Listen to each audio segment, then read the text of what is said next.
Okay, this is gonna be my most controversial video by far, and this is coming from a guy who made several power scaling videos and even one advocating for child murder. The latter sounds better with context, I swear. Now you might be asking, what heinous topic could Koostopia be talking about today? Well, ladies and gentlemen, I'm gonna be talking about shipping.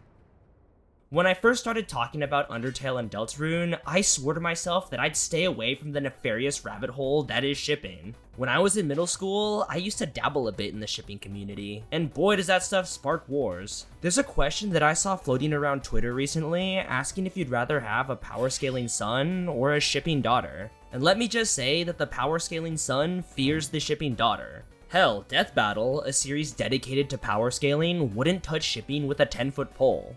Now when it comes to Deltarune, there's a lot of very interesting ships. We've got Asgore and Rudy, Asriel and Des, Toriel and that store clerk guy, Togore and Chester, and basically any member of the Fun Gang and Susie. But the two main factions that I tend to see online are the Cruzites, the Kris and Susie fans, and the Suzilians, the Susie and Noelle fans. Those aren't actually the real names, I just kinda made those up. And there's even some people who ship all three of them together, which is fine. While I do understand both sides of the shippings, I'm personally indifferent to both of them. That's because I ship something far beyond the realms of mutual attraction and chemistry. Susie can keep the reindeer because, ladies and gentlemen, I am a proud Kris and Birdley shipper. Yeah, get either your boos or your cheers out of the way, because today, I'm gonna be talking about why I believe Kris and Birdley is an S-tier ship. But before we begin, I wanted to share with you all some top-notch fan art created by YCS. It's an OC that I talked about in my Undertale and Deltarune OC video by the name of Minus, a character created by user Starry Cheese. The pixel art is honestly amazing, and if you want to be featured in a Koostopia video, go ahead and email me some fan art of stuff from my channel, or an OC that I covered previously. Anyways, thank you for this amazing fan art submission, and let's move on to talking about Peak. So you might be asking, Koos, why do you ship Kris and Birdley? Well, if you really want to know, it's because it's really funny, but I'll get more into that later. First, I think we should cover Kris and Birdley's relationship outside of the Soul's interference. Now, within the fandom, there seems to be this notion that Kris hates Birdley, which just isn't true at all. Now, I'm not saying they're the best of friends or anything, but from what we've seen, Kris definitely doesn't hate him. The biggest reasoning for this belief from what I could find was Kris's reaction to the player telling Ralsei that they were going to the festival with Berdly, screaming his name over and over like they were in disbelief the player would choose him. But despite this, I still don't think Kris hates Berdly. At the very worst, I'd see these two as friendly rivals. We know that the two of them play video games together, seen in Berdly's second fight in Chapter 2. He even brings up the fact that Kris cheats by wave dashing. In fact, he's so passionate about Kris's wave dashing that he complains about it to his employer, which is hilarious. Imagine thinking about someone to the point you complain about their gaming skills to an old woman who was probably around for the Deltarune equivalent of the Great Depression, which is actually really sad to think about. Poor Berdly, man.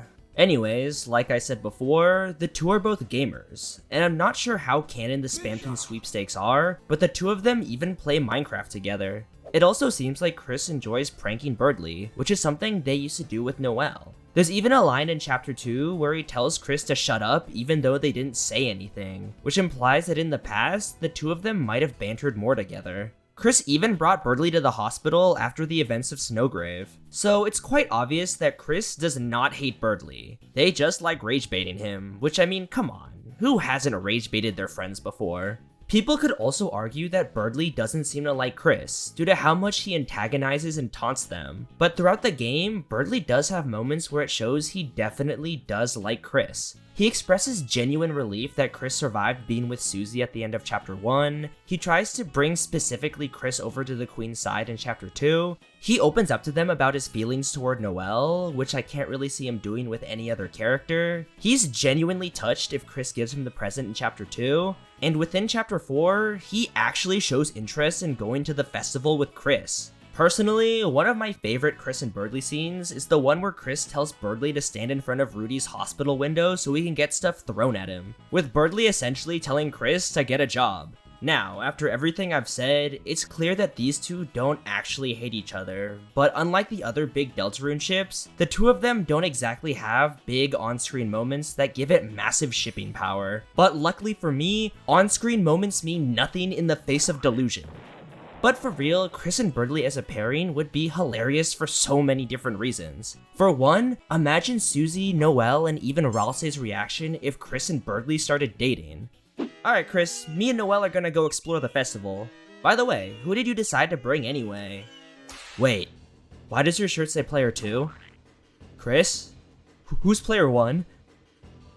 If that's not real already, someone please make fan art of that. Because Kris and Birdley being a cringy gamer couple would be top tier. Not only would the ship be funny from an outsider's perspective, but their dynamic together would be amazing as well. Even if the two of them were in some kind of romantic relationship, I'd like to think that they'd keep their one-sided rivalry, because Berdly and Kris competing to see who can solve puzzles faster was a top 10 chapter 2 moment. Sometimes I forget this, but the rivals to lovers trope is honestly really good. And you know throughout it all, Berdly's gonna be saying some cringy romantic stuff.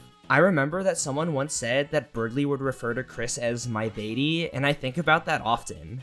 And I know a lot of people find Berdly's romantic actions to be a bit creepy, but in my opinion, they're just cringy. He's just a dumb kid with a lot of self-worth issues, and honestly, if he was in a relationship with someone who sees through his crap while simultaneously being good to him, I feel like he'll grow a lot as a character. I mean, the way he developed in chapter 2 is what caused Berdly to become one of my favorite Deltarune characters. It's just too bad that he lost a lot of that development due to him thinking the cyberworld was a dream.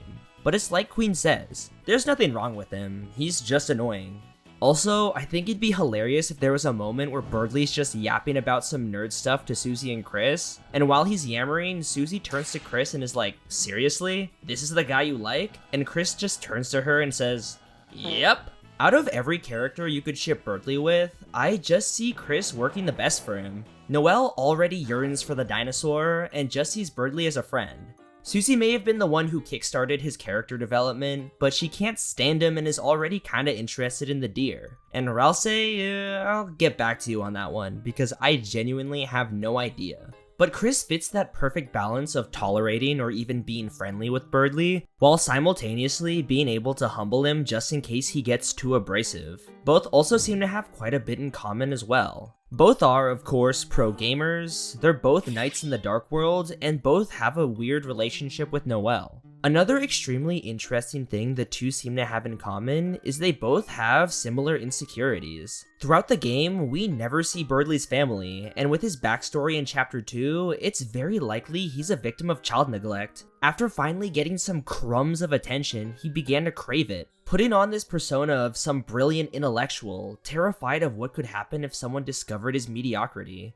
As for Kris, within chapter 4, we see how they used to wear those red horns as a way to fit in more with their family, being insecure about being the only human in hometown. Another insecurity that Kris seems to have is how they feel like they're living in Asriel's shadow. We can see that in the contrast of their shared bedroom, with Asriel having all these awards and Kris having nothing. We can see how this affects Kris, as in the Dark World, their bedroom is just Asriel's side of the room, hinting at how they might want some of the attention Asriel was getting. That combined with the dialogue when you interact with Asriel's clothes, along with the ways that Kris used to prank people when they were younger, might show how Kris has some insecurities about being overshadowed by their older brother. The way both Kris and Berdly seem to have insecurities at how people view them shows how they're more similar than we might initially think. But despite all this, you might be asking, Koos, aren't we essentially forcing Kris to get into a relationship with Berdly? Isn't that kinda evil to force someone into a relationship with a person they might not like in that way? Well that, my dear Koostopians, is what leads us to my last and personal favorite reason I love Kerdly.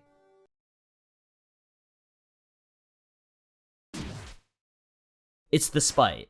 We all know that as the soul, you and Kris don't exactly have the best relationship. We saw firsthand how violently they ripped us out of their chest and how hard they tossed us into that old birdcage. That beef was made crystal clear during chapter 4, as while Susie and Noelle were having a really nice moment together, we were Tom and Jerrying it up with Kris in Des's closet. Now, what does all this have to do with Berdly? Well, the reason I'm a Kerdly shipper in the first place stemmed from this old art piece I found of Kris and Birdley holding hands while the soul desperately begs Kris to break up with him, to which Kris flips off the player. It shows us how if the player seems to dislike Berdly, Kris could start dating him as a way of spiting them. But what made it even better is that after the events of chapters 3 and 4, that spite ended up flipping. After seeing Kris's reaction to us telling Ralsei that we were going to the festival with Berdly, we can interpret that as Kris not wanting to go with him. And after all that holiday house shenanigans, we as players can go like, alright Kris, you want to be a suspicious little gremlin and whack me with a hockey stick? Well, alright then, I guess you're going on a date with the gamer. It's crazy to me how much Deltarune art there is of Kris dating Berdly to anger the soul, and art of the soul forcing Kris to date Berdly to anger them. Or the secret third option where you just want to see Berdly happy. But I do think it's really funny how Kris and the soul can be in this giant feud and Berdly is blissfully unaware he's in the middle of it. Is it a little sad that a good chunk of this ship is supported by spite? Maybe, but you also have to take into account that it's really funny.